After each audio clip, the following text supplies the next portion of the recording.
하나님의 거룩한 임수반석교회 성도 여러분, 오늘 사순절 5번째 주일을 맞아 여호와 하나님 우리 아버지께서 여러분 모두를 하나님의 거룩한 영광의 예배에 초대해 주셨습니다. Good morning, sisters and brothers. Welcome to His worship service on the 5th Sunday of the Lent. God invites us to His holy and glorious worship service.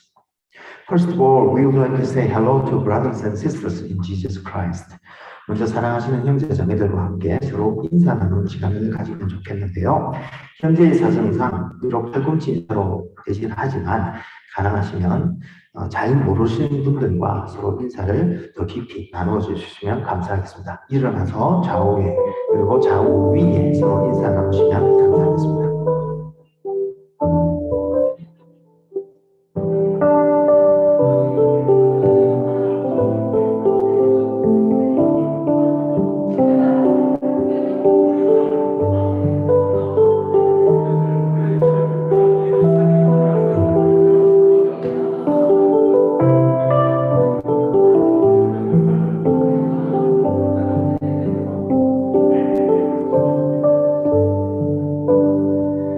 그럼 이제 모두 자기 자리로 돌아가셔서 서신 채로 마음을 정돈하시고 함께 찬송가 621장 찬양하나 내 영혼아를 부르심으로 주일 경건 예배를 하나님께 올려드리도록 하겠습니다.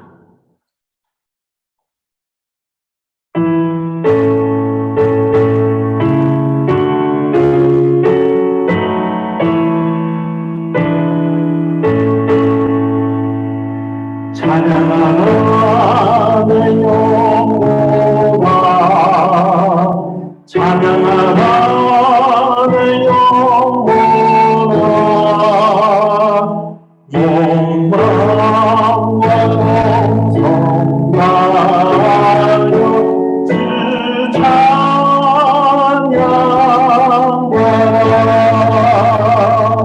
Worship the Lord Worship the Lord, my soul, and all that is within me, bless His name. 그럼 저와 같이 잠시 기도하심으로 주일 경건 예배를 하나님께 올려드리도록 하겠습니다. Would you join me in prayer? 변함이 없으신 사랑의 하나님 아버지, 오늘도 사순절 5번째 주일을 맞아 우둔하여 깨닫지 못하는 저희들을 오늘도 거룩하고 영광스러운 하나님의 예배에 초대해 주심에 감사를 드립니다. God our Father who is faithful in your eternal love, we give thanks to Thee for your invitation of us who do not understand your grace in our ignorance to the worship service on the 5th Sunday of the Lent. 제자들의 고집과 무지에도 불구하고 이 세상 죄를 없이 하시고자 골고다를 향하여 앞서서 걸어가신 주님의 그 크신 은혜를 생각하며 이 시간 성령과 진리로 가슴 깊은 감사의 예배와 찬양을 올려드릴 때에 모든 감사와 찬송과 영광을 하나님 홀로 받아 주시옵소서. Even with his disciples' misunderstanding and ignorance, You went ahead toward Golgotha to purify the sins of the world.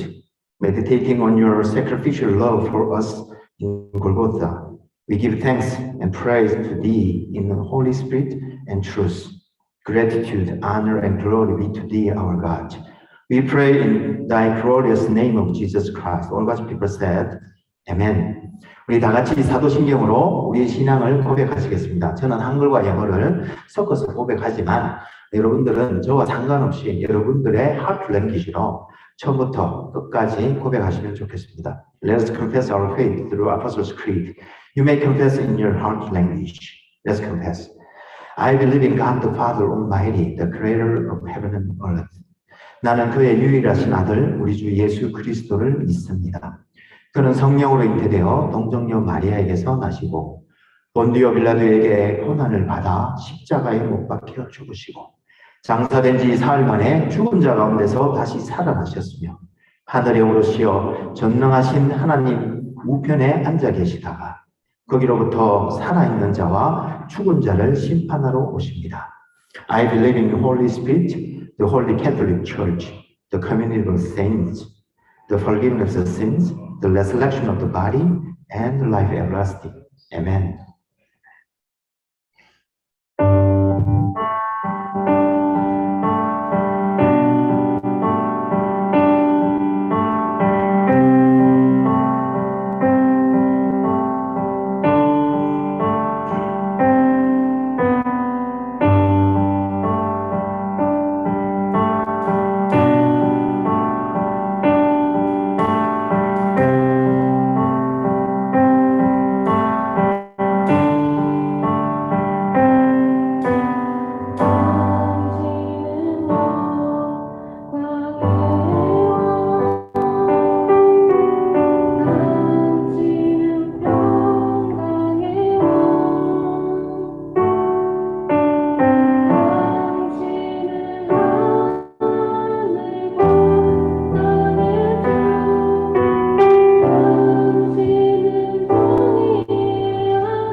같이 기도드리겠습니다. 사랑이 많으셔서 늘 우리를 긍휼히 여기시는 주님, 늘 거룩하고 복된 날에 하나님께 찬양하며 경배드리기 위해 예배 자리에 나오게 하여 주셔서 감사합니다. 이 시간 저희들이 마음을 다하고 신령과 진정으로 드리는 예배를 주님께서 받아주시고 홀로 영광 받으옵소서. 이 시간 우리가 여전히 형식적으로 하나님 대하고 있지는 않은지 되돌아봅니다. 예배의 자리에 나왔지만 우리의 삶의 모습 속에는 아직까지 우리 자신의 뜻이 드러나길 원하고 우리의 감정과 아픔을 쏟아내는 것에만 집중하고 있지는 않은지 다시 되돌아보며 회개합니다. 우리의 겉모습만 하나님을 찾는 형식적인 신앙생활에서 벗어나기를 소망합니다. 끊어낼 것을 끊어내지 못하고 돌이킬 것을 돌이키지 못하는 옛사람의 모습을 벗고 새 사람이 되기를 소망합니다. 예수님 말씀처럼 저희 뜻대로 하지 마시고 아버지 뜻대로 행하시길 기도합니다. 주여, 반석 공동체의 모든 성도가 간절히 깨어 기도하는 모습이 되게 도와주시옵소서. 비록 현재 상황이 답답하고 결과가 보이지 않는 것 같을지라도 오늘 말씀을 통하여 예수님께 소망을 두기 원합니다. 먼저 우리 힘이 할 수 없다는 것을 인정하게 하시고 우리를 도와주시는 예수 그리스도를 바라보며 우리에게 주어진 십자가의 길, 제자의 삶을 살아갈 수 있도록 인도하여 주시옵소서. 지금 저희는 부활주를 앞두고 사순절 기간을 보내고 있습니다. 우리를 위해서 이 땅에 오셔서 십자가 구원의 길을 걸어가신 예수님의 크신 사랑의 은혜를 매일매일 묵상하며 예수님이 걸어가신 십자가의 길을 따라가길 소망합니다. 주님께서 에인스의 뜻이 계셔서 반석 위를 세워주셨으니 반석의 모든 성도를 주님의 부활을 증거하고 복음을 널리 전파하는 예수님 제자가 되게 하여 주옵소서. 우리와 늘 함께 하시고 우리를 깨어 기도하게 인도하신 예수 그리스도 이름으로 기도합니다. 아멘.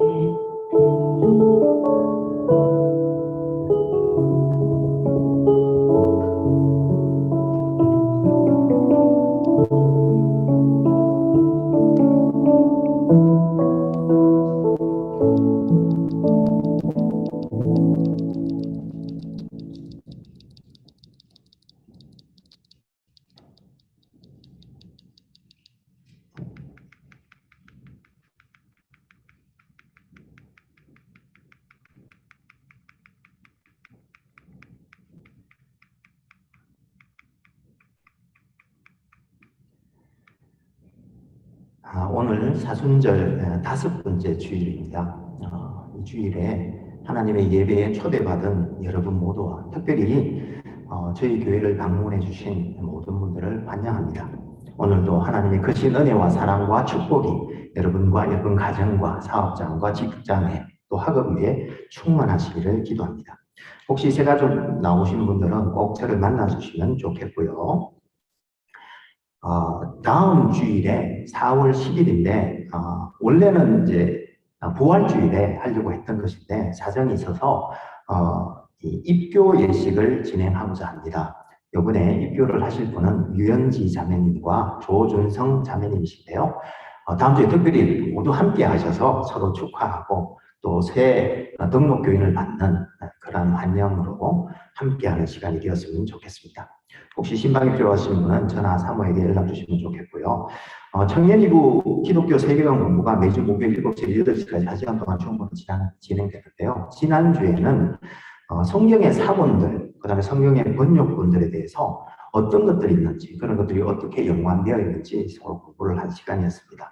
이번 주에는 성경에 보면 정경이라는 것도 있고, 우리는 이제 정경만 보고, 개신교에서는 정경만 보지만, 캐톨릭에서 보는 외경이라는 것도 있고, 위경이라는 것도 있습니다. 그래서 그런 것들의 차이가 무엇인지 한번 살펴보고, 또 성경 전체를 메타 내러티브라고 합니다. 그냥 성경을 처음부터 끝까지 읽는 것보다는 큰 그림이 있습니다. 그 거대 담론을 전체로 한번 리뷰를 해 보심으로 앞으로 성경을 보실 때 내가 지금 이 읽는 성경이 어디쯤 어떤 사건일 때 일어난 일인가 이런 것들을 같이 공부하는 시간을 가지고 성경에 대한 전체적인 비유를 한번 보는 시간을 가지기를 원합니다. 함께 하셔서 많은 은혜 나눌 수 있기를 소망합니다. 그리고 오늘은 여러분들과 함께 저희 개혁주의 인간론에 대해서 잠시 알아보기를 원합니다. 저희 개혁주의에는 인간 딱 하면 전적인 부패, 전적 부패 혹은 total depravity라고 표현하는데 그렇게 전적인 부패된 존재로 보고 있습니다. 제가 개혁주의를 배우기 전에는 저는 제가 참 착한 사람이라고 생각을 했습니다. 잘 이해가 안 되시죠? 지금 나이가 들어서 이제 실수도 많이 하고 참 볼상사납게 되었지만 저도 한때 어렸을 때는 여러분들처럼 공부도 잘하고요. 또 초중 고등학교에서는 학급 반장에 종교회장에 다 지냈습니다. 바른 생활을 하는 모범이었습니다. 그리고 회사 생활에서도 차세대 리더로 항상 인정받았고 사회생활을 하면서도 착하고 좋은 사람으로 인정받아서 미시간에 있는 에나바 한인회의 회장까지도 지냈던 사람이었습니다. 잘 믿지 못하시겠죠?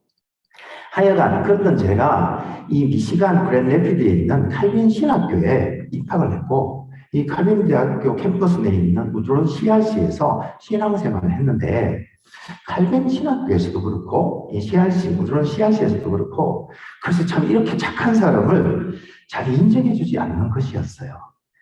그들은 항상 인간은 totally depraved 된 존재, 즉 아직 죄성이 남아있는 어떻게 보면 가득한 존재로 생각하는 것이었습니다. 처음에는 솔직히 인종차별하나 이런 생각도 참 했고 참 힘들었습니다. 그런데 2학년 때 조직신학 수업을 듣고는 오해가 좀 풀렸습니다. 즉 개혁주의에서는 인간의 실존에 대해 totally depraved 된 존재로 보는데요. 이 전적 타락이란 말은 무슨 인간이 야차 같은 도덕적인 삶도 못하는 그런 인간이란 뜻이 아닙니다. 이 total이라는 말은 absolute depraved하고 다른 말인데요. total이라는 말은 우리의 지, 정, 의지 모든 영역이 어느 정도는 그 기준은 모릅니다. 사람마다 다 다르기 때문에 모든 영역이 이 흙탕물이 되듯이 오염이 되어 있다라는 뜻입니다. 그래서 이 지적 지성의 영역에는 하나님께서 주신 지혜와 이 지성, 하나님을 알 수 있는 이것이 오염되어 버려서 하나님을 아는 것도 불가능하게 되었고요. 우리의 의롭던 의지는 항상 의로움을 추구하는 그 의지가 오염이 되어버려서 올바른 결정을 할 수 없는 존재가 되어버렸고 심지어 우리의 감정도 실은 순수성을 잃어버렸다고 보는 것입니다. 그래서 개혁주의 시각에서는 심지어 중생한 크리스찬조차도 로마서 7장 18절 말씀, 즉 우리가 착하고 우리께 살려는 마음은 있지만 하나님의 기준으로 볼 때는 선을 행하는 것도 없고 또 선을 행할 능력도 없는 존재라고 보고 있습니다. 그래서 7장 24절에 오호라 나는 공고한 사람이로다 이 사망이 되면서 누가 나를 건져내라고 고백하는 그러한 존재로 보고 있는 것입니다. 그런데 이렇게 중생한 우리에게 이렇게 불완전하고 또 죄성이 남아있는, 그래서 죄로부터 완전히 자유롭지 못한 이유를 돌신경 5번째 신조 제1기항에서는 그 이유를 이렇게 설명하고 있습니다. 이러한 연약함을 통해서 성도들이 하나님 앞에 겸손하도록 하고요. 또 예수님과 성령의 은혜를 더 구하면서 매일매일 자신 속에 일어나는 자기의 육신을 십자가에 못 박도록 하기 위함이라고 가르쳐주고 있는 것입니다. 그렇습니다, 여러분. 우리가 이 땅에서 사는 동안은 우리가 그토록 원하는데도 불구하고 하나님께서 기뻐하시는 착한 삶을 살 수 없는 존재예요.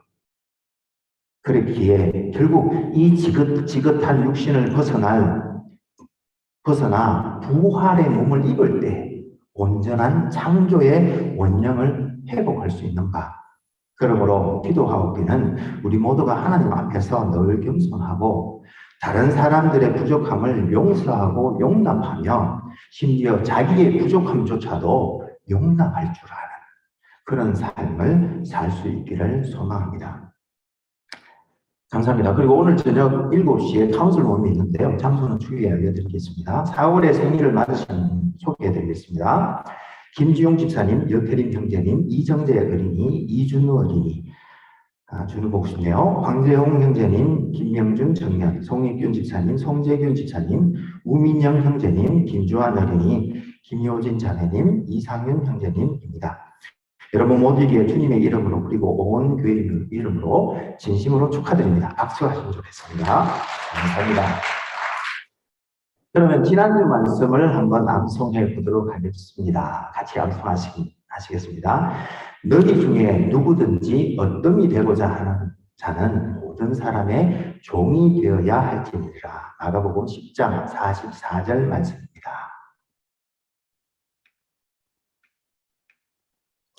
이번 주에 우리가 외울 말씀은 누가복음 19장 34절입니다. 한번 다시 보시면서 외우면 좋겠습니다. 찬송하리로다 주의 이름으로 오시는 왕이여 하늘에는 평화요 높은 곳에서는 영광이로다. 누가복음 19장 34절 말씀입니다. 그럼 이제 다 같이 일어나셔서 이번 주에 저희 반석 공동체에 주시는 하나님의 말씀을 받도록 하겠습니다. 이번 주에 하나님께서는 누가복음 19장 28절에서 42절 말씀을 통해서 우리들에게 말씀하십니다. 저와 함께 마음을 다하여 주의 깊게 읽으실 때에 여러분 각자의 마음에 하나님께서 친히 말씀해 주실 줄 믿습니다. This week, God speaks to us through Luke chapter 19, verse 28 through 42. Let us read together these words of the Lord. 같이 읽으시겠습니다. 예수께서 이 말씀을 하시고 예루살렘을 향하여 앞서서 가시더라. 감람원이라 불리는 남산 쪽에 있는 벳바게와 베다니에 가까이 가셨을 때에 제자 중 둘을 보내시며 이르시되 너희는 맞은편 마을로 가라. 그리로 들어가면 아직 아무도 타보지 않은 나귀 새끼가 매여 있는 것을 보리니 풀어 끌고 오라. 만일 누가 너희에게 어찌하여 푸느냐 묻거든 말하기를 주가 서시겠다 하라 하시네. 보내심을 받은 자들이 가서 그 말씀대로 하신 대로 만난지라.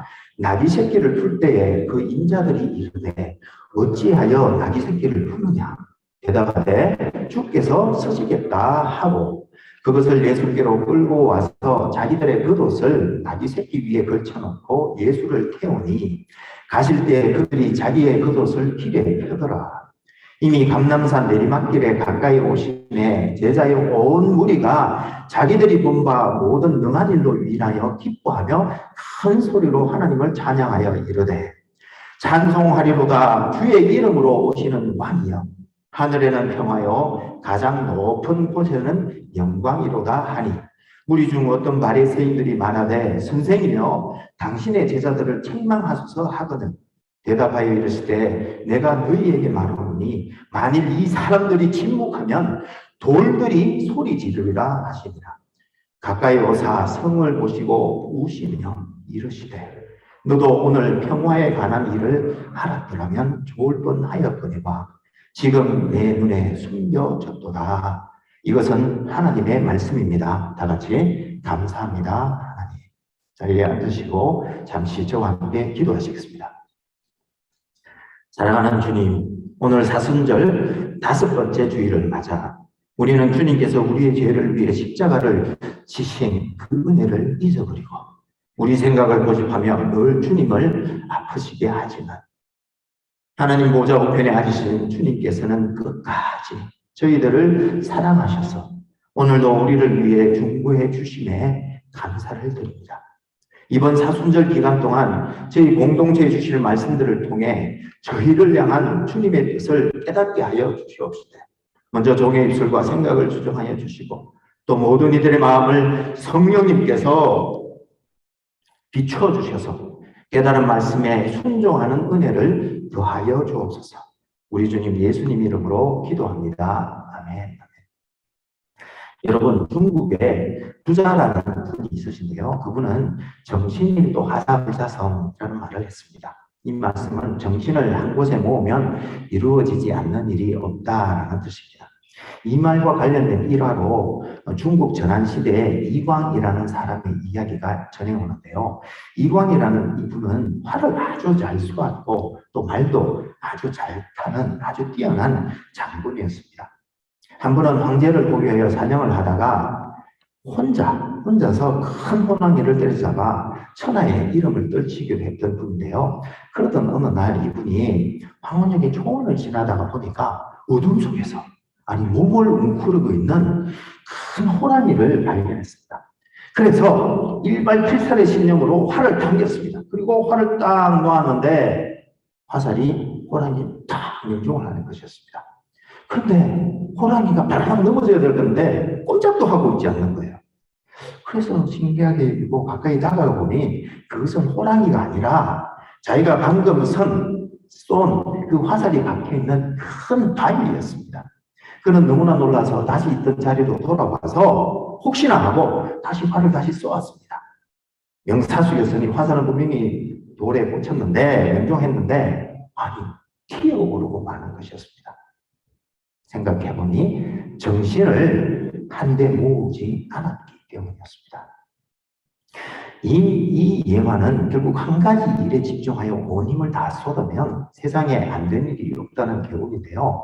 진리를 탐구하는 공부에서부터 꼭 기술을 연마하거나 심지어 취미생활을 즐기는 골프 좋아하시죠? 그 일까지도 실은 남이 볼 때 조금 미친 듯하게 보일 정도로 열정을 가지고 또한 집중해야 그 어떤 경지에 이른다는 것을 알 수 있는 것입니다. 그런데 여러분, 이렇게 자기가 해야 하는 일에 집중하기가 쉬울까요? 쉽던가요? 어떤가요? 그것도 만약에 여러 가지 상황이 방해를 받고 혼란스러울 때 과연 집중하기가 쉽던가요? 제가 진짜 고백하는데 진짜 어려운 일일 것 같습니다. 그런데 여러분, 오늘 본문을 보니 한쪽에서는요, 주님의 말씀을 제대로 이해하지 못하고 누가 크냐며 싸우고 있는 제자들이 버티고 있고요. 한쪽에서는 주님에게 약점과 실수를 찾아내서 죽이려고 하는 바리새인과 사탄의 유익이 상존하고 있으며 또 앞을 보니 주님께서 만드신 이 세상이 죄로 인하여 고통받는 것을 가슴 아프게 바라보아야 하는 이 숨이 막힐 듯한 긴장감 속에서도 우리 주님께서는 이 땅에 오신 사명에 집중하시면서 제자들과 백성들을 끝까지 사랑으로 가르치시는 이야기가 나오는데 우리 한번 같이 보시면서 은혜 나누기를 소망합니다. 여러분, 오늘 우리가 같이 읽은 본문은 이렇게 시작합니다. 예수님께서 이 말씀을 마치시고, 그렇죠? 그래서 오늘 본문을 이해하기 위해서는 방금 하신 주님의 말씀이 무엇인지 알아봐야 되었습니다. 그래서 앞을 보니 19장 11절에서 27절까지 예수님의 열무나 비유가 있었습니다.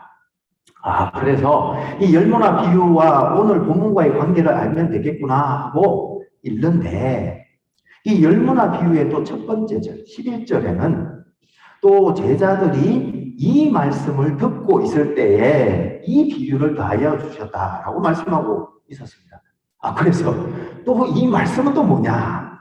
라고 또 앞을 찾아보니 19장 1절에서 10절 말씀에 삭개오 이야기가 나왔습니다.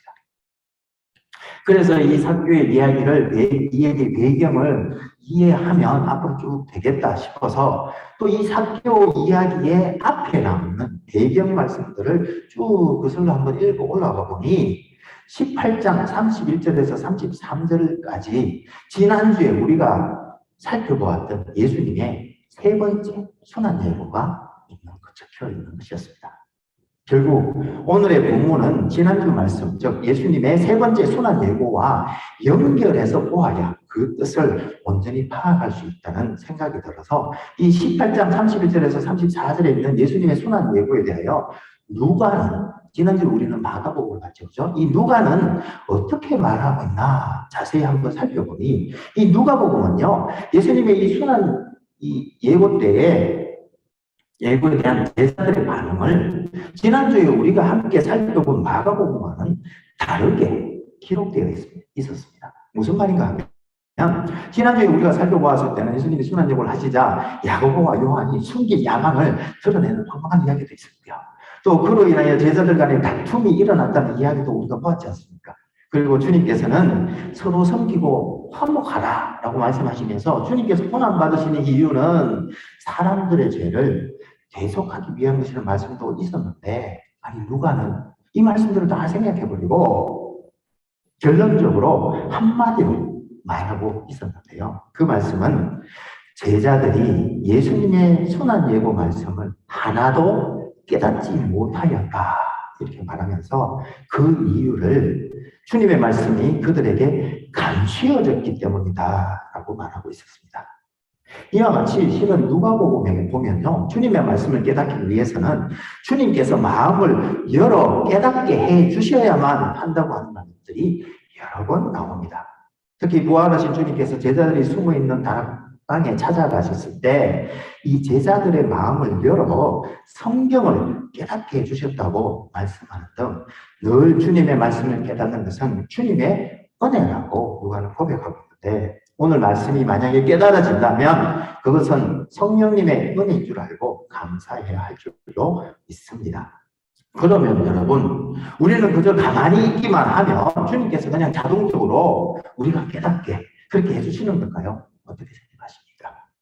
오늘 본문의 전체적인 흐름을 보면 그렇지 않은 것 같습니다. 무슨 말인가 하면 누가복음 18장 34절에서 제자들이 예수님의 세 번째 순환 예고의 말씀을 깨닫지 못하였다고 말씀한 후에 이어서 두 가지 이야기를 준비를 해놓았습니다. 첫 번째 이야기는요, 18장 35절에서 43절에 나오는 이야기인데, 여기는 앞을 보지 못하는 맹인이 사람들의 재지, 그렇게 하지 마라, 사람 예수님 지금 가셔 라고 하고 있을 때 예수님께 불쌍히 여겨주십시오 라고 소리를 질렀고, 이에 예수님께서 가시던 길을 발걸음을 멈추시고 내가 너에게 무엇을 하여주기를 원합니다. 예, 주여 보기를 원합니다 라고 말한 그 맹인의 눈을 뜨게 해주신 이야기가 나오고요. 그 다음에는 19장 1절에서 20절에 키가 작아서 사람들이 막 주님은 지나가시는데 사람들이 그 키가 작으니까 사람들이 앞에 가려서 예수님을 보지 못했던, 그래서 예수님을 너무 보고 싶었던 그 열정의 삭개오가 옆에 무화과 나무 위에 올라가서 예수님을 만날 기회를 얻었고, 또 그로 인해서 온 집안이 구원을 받았다는 이야기가 나오는데, 우리는 여기서 누가가 왜 이 두 이야기를 기록한 이유를 비로워 짐작할 수 있습니다. 즉, 제자들이 예수님의 말씀을 깨닫지 못하는 이유는 그들의 힘으로는 맹인처럼 하늘나라의 비밀을 깨달을 수 없는 영적 소경이기 때문이고요. 두 번째는 키가 작아서 사람들의 가리워져, 즉 뭔가 장애물 때문에 제대로 보지 못하기 때문이라고 설명하면서, 따라서 맹인이 주님께 긍휼히 여겨주십시오 라고 소리쳤던 것처럼, 또한 키가 작아 주님을 보지 못하고 주님을 보고 싶은 열정으로 높은 나무 위에 올라갔던 삭개오처럼 제자들도 주님을 알고 싶은 마음과 열정을 가지고 주님께서 도와주시기를 간구하여야 한다는 그런 가르침, 그 교훈이 따라 있었던 것입니다. 아무튼 이 말씀, 즉 눈을 뜬 맹인 이야기와 삭개오 이야기를 하신 후에 아직도 제자들이 하나님 나라가 당장에 이루어질 줄로 믿고 있었기에, 즉 예수님께서 고난 받으시고 죽으셨다가 3일 만에 이제 다시 부활한다고 말씀하시니 곧바로 부활하셔서 이 땅에 하나님 나라를 건설하고 통치하실 것으로 믿는 이 제자들의 생각을 바로 잡기 위해서 이제 19장 11절에서 27절에서 열머나 비유를 말씀해 주셨는데요. 이 열머나 비유에는 3명의 등장인물이 있습니다. 첫 번째는 왕위를 받아 가지고 오려고 먼 길을 떠나는 귀인. 누구실까요? 예, 예수님 그렇습니다.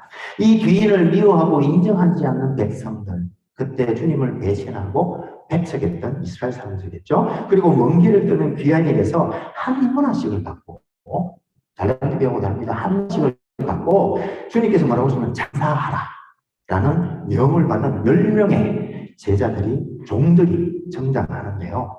이 비유를 잘 보시면 실은 두 이야기가 서로 인터오픈되어 있습니다. 즉 귀인과 백성들 간의 이야기고, 또 귀인과 그의 종들 간의 이야기가 서로 얽혀 있다는 말씀입니다. 첫 번째 비유는요, 왕관을 받으러 떠난 귀인, 즉 예수님은 그의 백성들에게 미움받고 또 배척당하시고 하늘에 오르셨다가 이 땅에 심판주로 다시 오셔서 그 백성들을 심판하시고 영원히 왕으로 다스릴 것이라는 내용 말씀이고요. 두 번째 비유는 먼 길, 즉 먼 길이니까 오래 걸리는 길이라는 뜻이겠죠. 먼 길, 오래 걸리는 길을 떠나면서 이 귀인, 즉 예수님께서는 그의 종들에게 한 문화씩, 즉 이 한 분 한 것은 사명인데요. 복음을 전하는 사명입니다. 사명을 맡기시는데 다시 오실 때에 이 사명을 잘 감당하는지를 확인하시면서 충성된 종, 즉 한 문화로 10배 혹은 5배를 남긴 종들은 그에 비례해서 10볼과 5볼을 상급으로 주실 것이지만 한 문화, 그 한 문화 그 사명을 땅에 묻어놓은 게으른 종은 그것마저 빼앗기게 될 것이라는 비유의 말씀입니다. 즉 주님은 이 비유를 통해서 하나님 나라의 완성은 당장이 아니라 시간이 걸리는 일인데 각자에게 주어진 사명을 잘 완수하여 하늘의 상급을 받으라는 말씀, 그 교훈이었던 것입니다. 그런데 여러분, 주님의 이 비유 말씀을 제자들이 이번에는 잘 깨달았을까요? 어떻게 생각하십니까? 그런데 슬프게도 37절 말씀을 보면 제자들은 이번에도 깨닫지 못하고 주님의 고난에 참여하기보다 동참하기보다 영광만을 구하고 있었습니다. 참 안타까운 일이었지요.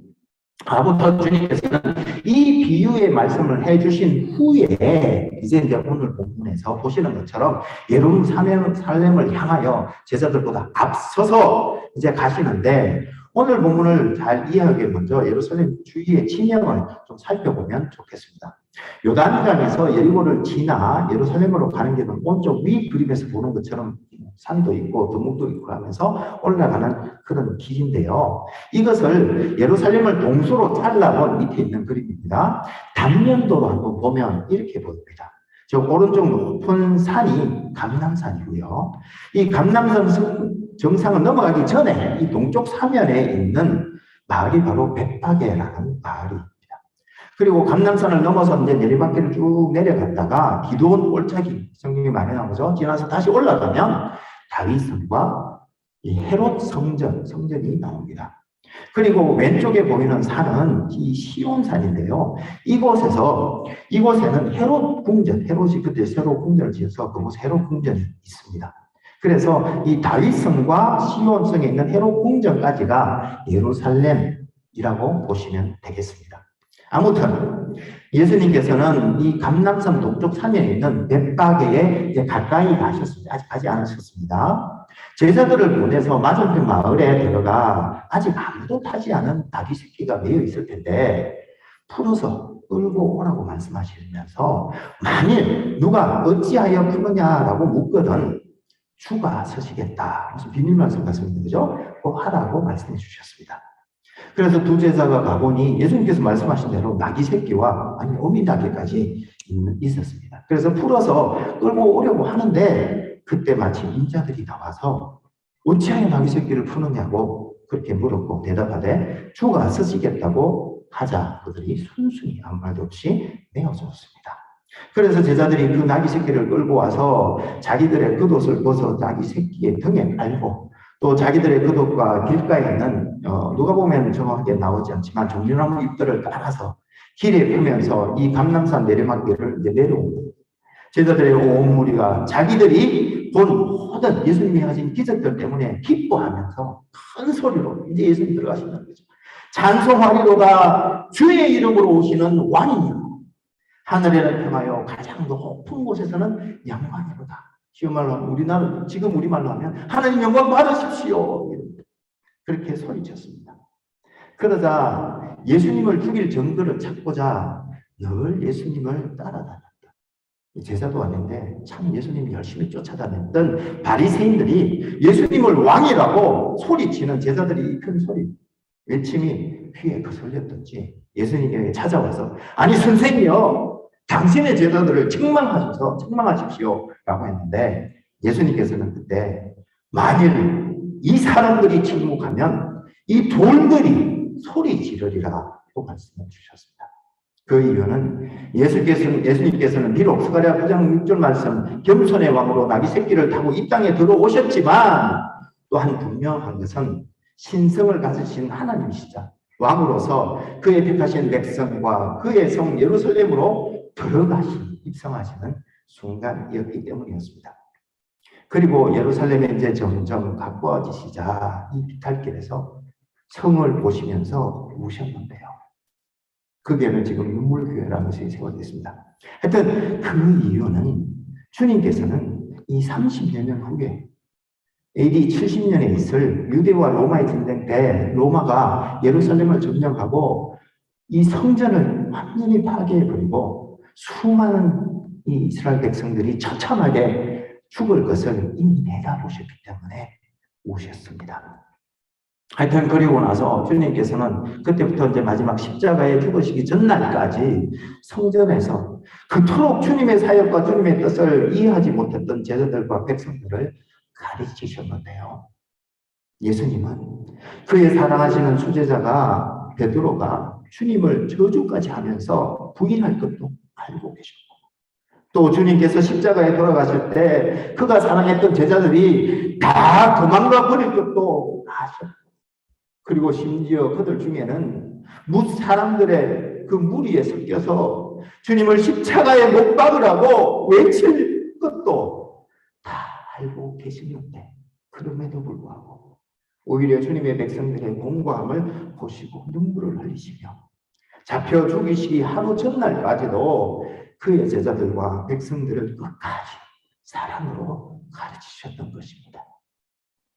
예수님께서는 호세아 4장 6절 내 백성이 지식이 없어 망하는 도라는 말씀에 그 말씀 속에 스며 있는 아버지의 아픈 마음을 아셨고, 이사야서 43장 8절에 눈이 있어도 보지 못하고 귀가 있어도 듣지 못하는 내 백성을 이끌어내라는 아버지의 말씀이 그 마음속에서 불타고 있었기 때문이었습니다.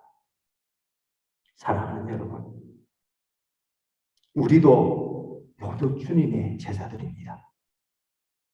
주님께서는 돌아가시기 전날까지도 제자들과 백성들을 보시고 우시면서 사랑으로 가르치셨다면 이 땅, 에이스, 그리고 한국과 미국과 온 열방에 아직 주님의 얼굴에 비치는 하나님의 영광의 빛을 알지 못하는 영혼들이 우리들 좌우에 이렇게나 많은데, 그래서 주님께서는 마태복음 9장 38절에서 추수할 것이 많다 하시며 지금도 눈물을 흘리고 계시는데 제자인 우리가 무엇을 해야 하겠습니까?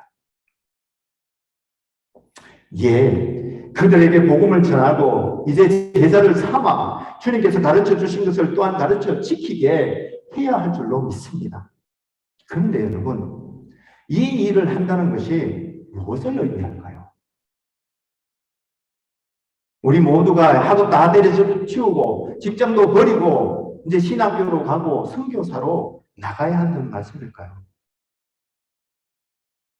물론 이 중에는 주님의 특별한 은혜를 입어 오늘 당장이라도 주님 부르심을 받아 모두 다 버리고 주님을 쫓으실 분도 있을 수 있겠지만, 그러나 그 길만이 있는 것은 아닙니다. 그러면 어떻게 하면 좋을까요? 저는 오늘 우리 같이 오늘 본문에 나오는 우리가 그냥 잠시 스치고 그냥 지나쳐버렸던 나귀 새끼의 주인들에 대해서 한번 생각해 보기를 원합니다.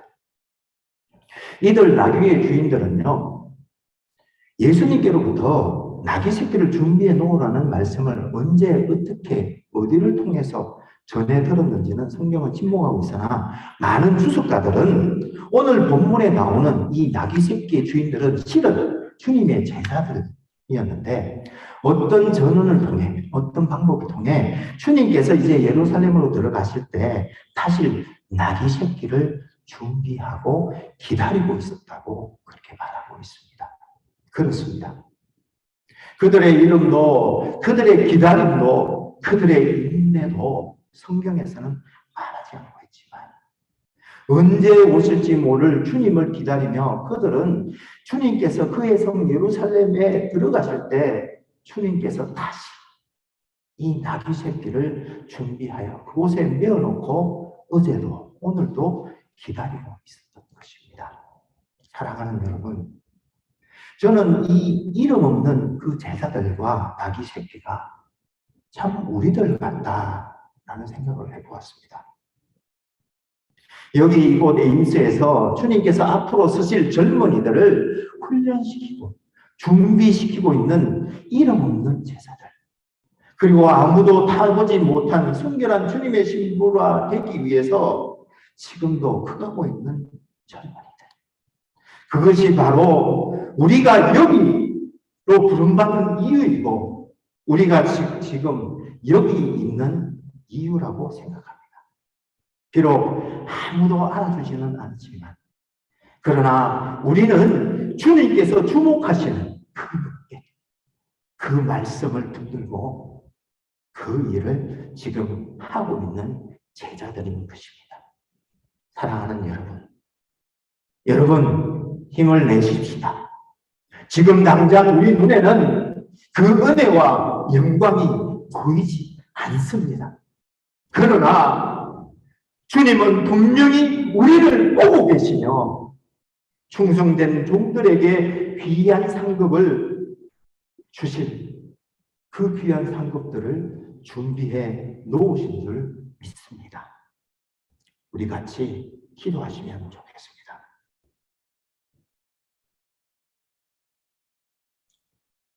사랑하는 주님, 3번씩이나 그렇게 가르쳐 주셨는데도 주님의 고난과 십자가와 부활의 의미를 깨닫지 못했던 그 제자들 속에서 우리들의 모습이 있음을 고백합니다. 주님, 우리를 불쌍히 여겨주시고 지금 이 시간 우리의 영안을 뜨게 해주셔서 복음의 비밀과 그 영광을 보게 하여 주옵시되 하나님께서 창조하신 세상이 죄로 인하여 죽어가고 있는 것을 바라보시며 아버지의 눈에 지금도 흘러내리고 있는 그 눈물을 보게 하여 주옵소서. 비록 우리는 위대한 사도들처럼 큰 믿음은 없지만 오늘 이곳 이 자리에서 젊은이들 섬김으로 언젠가 그들이 왕되신 우리 주님께서 쓰실 귀하고 깨끗한 젊은이들로 세워지는 그날을 소망하며 또 그렇게 되기를 소망하며 오늘을 준비하는 우리 모두가 되게 하여 주십시오. 마라나타, 주님 어서 오시옵소서.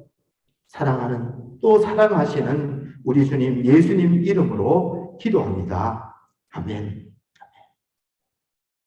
지난주부터 여러분들에게 이미 이메일로 광고해드린 대로 주님 주신 은혜에 감사하며 직접 헌금을 드리고 있습니다. 앉으실 채로 같이 찬양을 부르시다가 헌금하며 여러분 앞에 오시면 여러분들의 마음을 하나님께 올려드리도록 하겠는데요. 헌금위원은 지금 앞으로 나오셔서 헌금함을 돌려주시면 감사하겠습니다. 지난주 이제 우리 같이 찬양팀 찬양할 때 헌금하시면서 우리 하나님을 생각하고 감사 올려드리는 시간이 됐으면 좋겠습니다. 찬양하시겠습니다.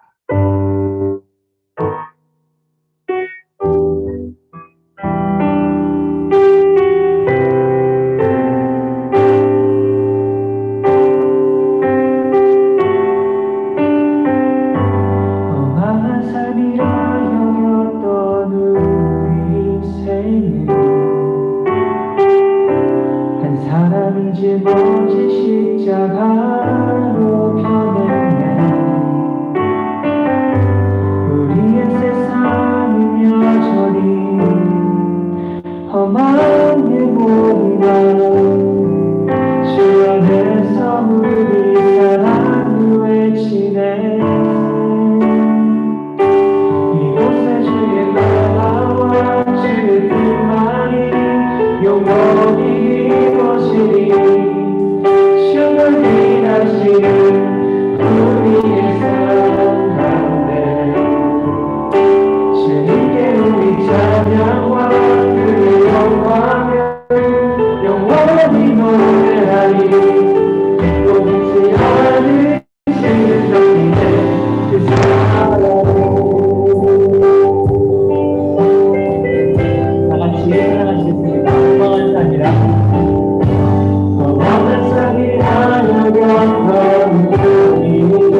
다 같이 일어나셔서 함께 기도하시겠습니다.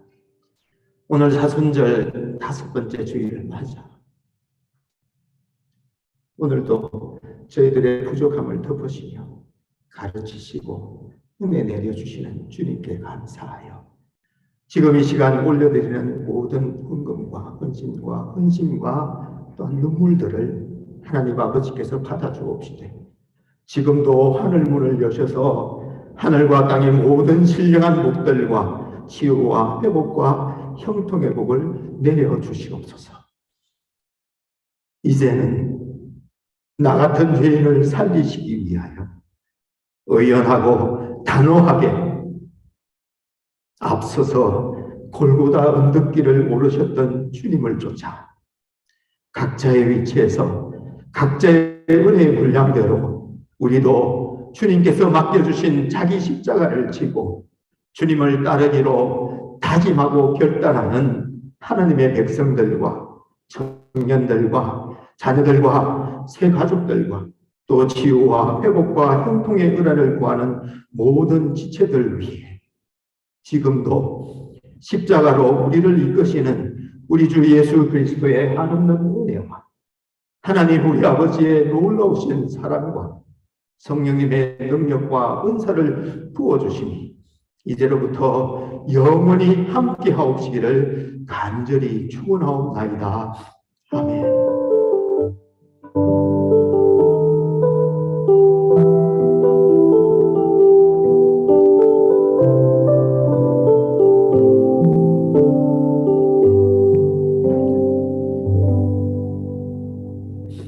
감사합니다. 사랑합니다. 이번 주도 주님과 더불어 승리하시기를 축복합니다. 감사합니다.